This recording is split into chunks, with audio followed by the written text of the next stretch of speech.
Today you gave the keynote at the New Horizons, which was a session talking about new issues, new potential products in glaucoma. I wonder if you might just summarize or talk a little bit about what you think are some of the new opportunities. Yeah, well, it's been a distinct privilege to be a part of Glaucoma 360 and to be able to present. Today, that talk, what I hope to do is just introduce some very new things that I had just observed recently, just in the last few months, that seem very promising for a future and to support some of the things that we're doing. I talked about what's happening in the brain in glaucoma patients. It's not just an eye disease. This is a central nervous system disorder. We're now able to begin to appreciate what happens and what that means in terms of our goals of therapy and when and how aggressively to treat. We're redefining the optic nerve in new ways based on imaging technologies. We're perhaps moving into a realm where we can suddenly have an objective measure of visual function that's different than our standard visual field, that's more comprehensive and objective.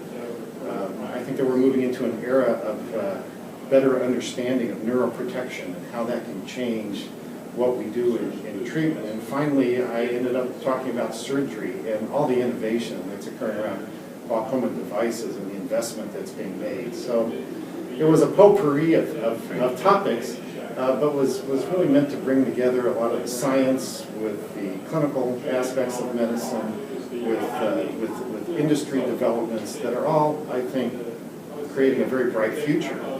And I think 2013 will be a good year. Great. Well, I think the speakers that followed you talked about some of the commercial areas of companies looking at new pharmaceuticals, new surgical products, new diagnostics. So hopefully they'll be merging together somehow that will benefit your patients. At the CME course, you're going to talk about to IOP and beyond. Yes. I figured that's an allusion to Buzz Lightyear, and as you might know, Buzz Lightyear kind of came out of Pixar, which is just across the bridge in Emeryville. Yes. Some thoughts of what you're going to tell that audience? Well, or you know, Buzz Lightyear, he's sort of the ultimate optimist. You know, how can you go beyond infinity? You know, infinity and beyond. Right? So I've always loved that phrase, and because I'm sort of an optimist at heart as well, I think. And so what I'm going to talk about is beyond IOP.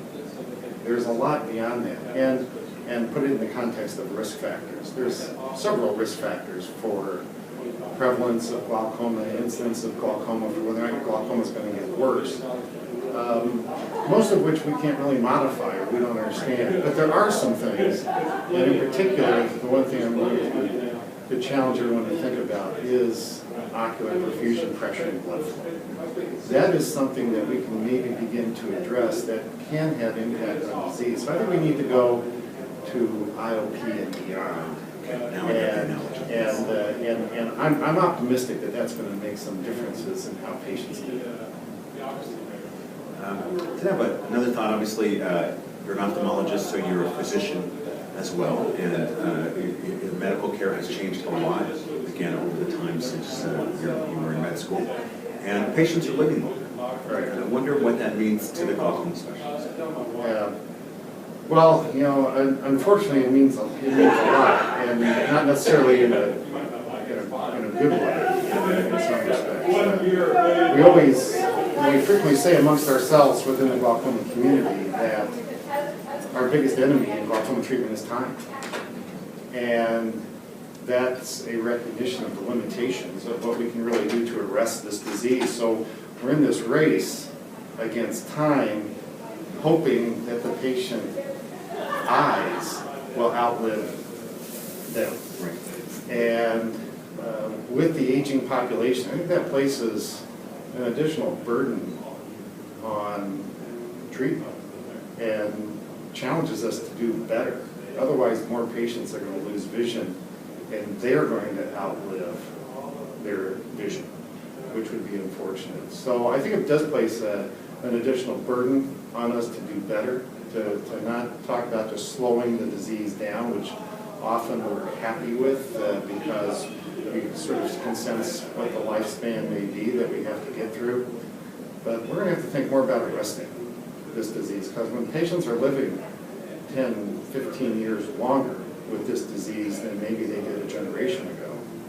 That's huge, and it's a challenge. Interesting. Just one final question. You've been, through your career, med student, resident, fellow, assistant professor, associate professor, full professor, head of a training program, and now head of a department. How has your worldview changed on your role as an ophthalmologist, as a teacher? Yeah. Well, hopefully it hasn't changed much. I mean, since I became chair, I haven't changed my patient schedule at all. I enjoy seeing patients and doing surgery. Sometimes it gets busy because there's always other things to do and to try to create and try to lead and try to help facilitate more than anything. And I think in that progression, as a department chair, especially now, I mean, my job is just to facilitate, to bring resources, to get good people together, give them the tools they need to succeed in research and patient care, whatever their role is in education, and then to sort of get out of the way. But, they will do it if they have the resources and tools to do it. So probably as I've moved up that food chain a little bit, I've become more of a facilitator, and that's fun,